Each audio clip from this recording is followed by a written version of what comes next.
Hi, I'm Dr. Barbara, and today I'd like to share my thoughts with you about staying healthy this summer as Ohio reopens to business, travel, and recreation. As you may know, I work with the Human Resources team and the COVID team at Montefiore in the Weils to help employees and residents follow practices to keep everyone healthy and safe. I may have spoken to some of you on the phone if you have been ill or concerned about coming to work or thinking about participating in a high COVID risk activity. I've come to think of myself as our in-house COVID counselor, but honestly, you guys are the heroes. As you know, when the world was sheltering in place and social distancing, we, as the employees of Montefiore and the Weils, could not do the same. We have had to work through the pandemic, some even taking on higher risk roles, such as the COVID unit. We have kept our residents physically and psychologically healthy, meaning that we have all, in a sense, become experts in preventing the spread of the virus. Our success in limiting COVID to a very small number of residents and employees is due to your hard work as well as that of our leadership team. Many employees have told me that other facilities are not as organized as we are and do not protect their staff as well as Montefiore and the Weils do.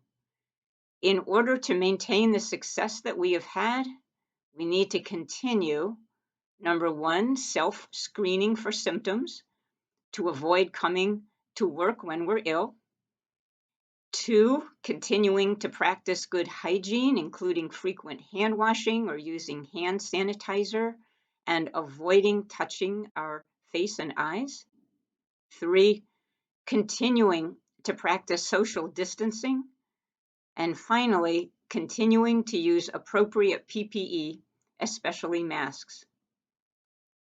Keep in mind that despite all your efforts, you may have a significant unprotected exposure in the community to someone who was shortly afterwards diagnosed with coronavirus. Significant unprotected means the person coughed or sneezed in your vicinity and/or was less than 6 feet from you for 15 minutes or more. The Department of Health wants everyone with known exposures to quarantine for 2 weeks. But you, as a healthcare worker, are a little different. You notify your supervisor, you start your self-monitoring log for 2 weeks, and you come to work wearing your PPE, your N95 mask or your surgical mask with the face shield will protect your co-workers and residents as long as you are wearing it and wearing it correctly. No cheating, please, by leaving the nose open. At work and at home for 2 weeks, check your temperature twice daily, monitor yourself for symptoms, and leave the building if you develop symptoms. We may ask you to get tested about 1 week after exposure. Another scenario that I've heard a lot and I'm hearing more often is an exposure to an exposure. Many of you have already encountered someone without COVID who has been exposed to COVID but doesn't have it yet. There's nothing wrong with your being extra careful and checking your temperature twice a day, but you do not stay home and you do not have to report this exposure. Come to work, wear your PPE. If your contact is part of your household, for example, suppose you have a daughter who spends the night at a friend's home and then finds out that this family has COVID, the daughter should self-monitor. If the daughter is asymptomatic and wants to get tested, she should get tested about a week after the exposure to minimize the chance of a false negative. If the daughter becomes ill sooner than a week, get tested right away. Now, as we approach the 4th of July holiday and the state opens up, we need to maintain our vigilance and not return to normal, even though normal is where we would like to be. Over the summer, there will be more family gatherings, some dining out, more travel by car, and even some vacationing in another city or state. By doing so, we will inevitably encounter crowds and likely more coronavirus. I would like to talk now about these activities and steps that you can take to keep your risk of infection low. First of all, family gatherings. The safest gatherings for family and for friends, and also for dining, are always outside where the air can circulate and carry droplets and aerosols away. You should always come to a gathering with hand sanitizer and with your face covering or mask. Don't leave them at home. Anytime you join a family gathering with family members who are outside of your immediate household, whether it's a barbecue, birthday party, or other celebration, you and everyone at the gathering needs to wear a face mask or a covering of some kind, especially if you cannot maintain social distancing at all times. A face covering can be cloth, but cloth in the summer can be warmer than a mask. A mask could be a med-surg made from paper or an N95. In most cases, cloth or paper masks are fine. If you have any concern that persons in the family group might be ill, then consider not attending. If you must attend a possibly risky event, wear your N95. While at the gathering, members of the same household should sit and eat together, and others should sit 6 feet apart, even if they are family and even if they're not sick, because they haven't been living with you, and you don't know if they may have been exposed to somebody a few days before. They may not even know. Additionally, gatherings should not be too large. Avoid groups of more than a few households. Don't forget, a person may carry COVID and feel healthy and still be contagious. If you are hosting a family gathering, keep sanitizer in your bathroom for guests. If you are the guest, bring your own sanitizer. Try to keep the event time shorter than you might otherwise to limit the need for the bathroom. Limit alcohol or don't serve it at all. Alcohol means that people use the bathroom more and may become less careful about contacts and distancing. Kissing and hugging is still not a safe activity, no matter how cute your nieces and nephews are and how much you missed your parents and grandparents. The coronavirus hovers in closed areas and disperses quickly in open areas. If you are outside, you are the safest.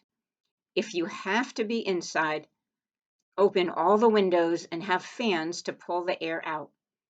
For any inside party, maintaining distancing will necessarily mean that the gathering is very small. Limit the number of guests inside accordingly. Dining. I will bet that you are tired of takeout. The highest risk is really from other diners, not from your servers, especially if your servers are wearing masks and barely paying you any attention. Again, the coronavirus hovers in closed areas, disperses quickly in open areas. You are always safest eating outside. The reason that you want to not sit inside is that you are being exposed by breathing circulating air from someone at another table. So someone at another table can cough or sneeze, and circulating air from the air conditioner, etc., will spread those droplets to you. If you must eat inside, eat near an open window. Those tables are the safest.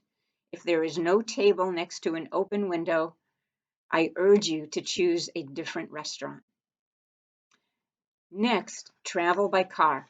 If you travel with someone in your household, you and the other occupants do not have to wear masks, but you do have to sanitize your hands when you get in and out of the car.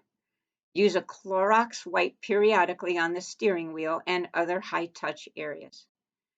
If you travel with someone outside your household, even with a family member, you are at risk because that person may have COVID and be contagious, even if he or she feels healthy, even if you have a large vehicle, and even if, quote, they are family. The safest way to travel with those outside your household is to have everyone wear masks, to have the windows open for circulation.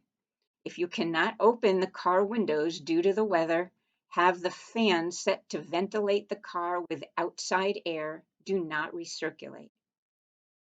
What about vacationing in another city or state? It is probably reasonably safe to stay in a hotel or motel, but pick a chain or hotel brand that publishes what it does to sanitize the rooms and high-touch areas like door handles, elevator buttons, etc. If you plan to stay with a friend or relative, find out if they have been social distancing, have they traveled recently, or participated in high-risk activities. If they've done anything moderately risky, I would say don't plan to stay with them. Wherever you do stay, rental unit, condo, hotel, friend's home, bring your Clorox wipes and sanitize all the high-touch areas. Bring your thermometer in case you have symptoms so that you don't have to order one by drone from Amazon. Thermometers are still scarce. Wear masks in your friend's home, in the hallways of the hotel, and have meals either in your hotel room or in an outside dining facility, or if the hotel has a very wide space so that air is clearly not circulating from other tables to you, those should be okay.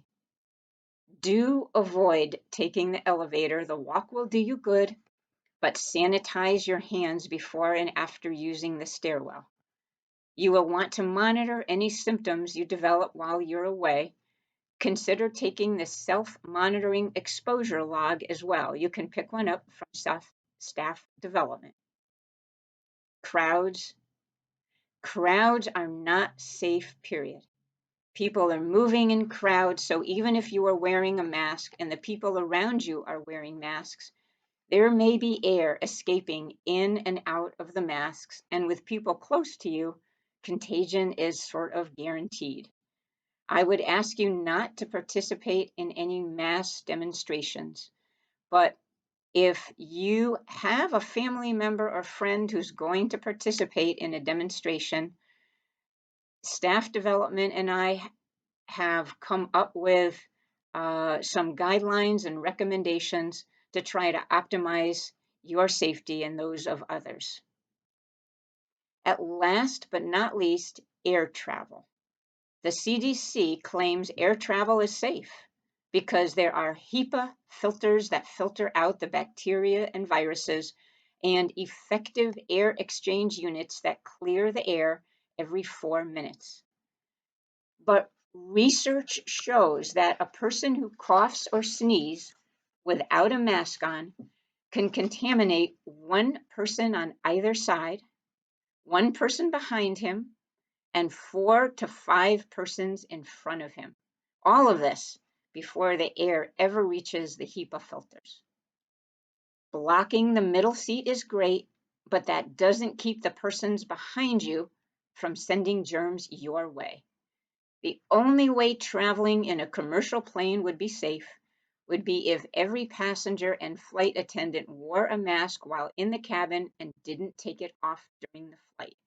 No eating, no drinking, no purchasing drinks or snacks during that flight.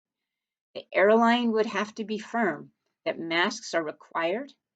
If you have a short flight in an airline that guarantees that all persons aboard wear masks and no one eats or drinks, that could be a low-risk excursion. Keep in mind that masks must be worn in TSA lines, elevators, escalators, waiting areas, etc. Keep in mind, for those of you with points to burn, that although COVID is controlled now in Ohio, you may be traveling to or through cities and states where COVID is not controlled. Research the airline, research your destination, research the cities you're going through. COVID prevalence may be lower at the end of the summer, and traveling then may be a lower risk than it is traveling now. So if your travel includes higher risk areas than Ohio, consider waiting. We are now recommending that if you fly, that when you come back to work, you wear additional PPE, both an N95 and a face shield or goggles for 7 days after your flight. And of course, that during your flight, you wear your N95 mask. These recommendations that I've discussed with family, dining, travel, vacationing may not apply if you're immunocompromised, taking cancer treatment, or recovering from an infection yourself. You may still need to shelter in place when you're not at work. But speaking to the majority of employees and their families, we want you to have fun, but be safe. We want you to reestablish your relationships with family and friends, but set boundaries. Again, the safest gatherings are outside. Plan to walk, cycle, golf, hike, kayak, play tennis, jog, and expand your repertoire of healthy activities. We want you to feel empowered to say no to activities that do not adhere to social distancing, even when the invitation is from family. Remind children to wear masks and remind them to adhere to social distancing because they can get sick too, or even get coronavirus and not have symptoms. Lead by example with your children by wearing your own mask.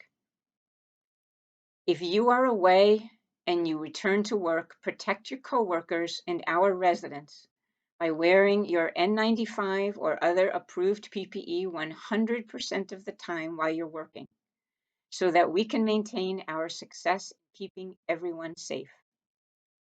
You've done great so far. Keep it up.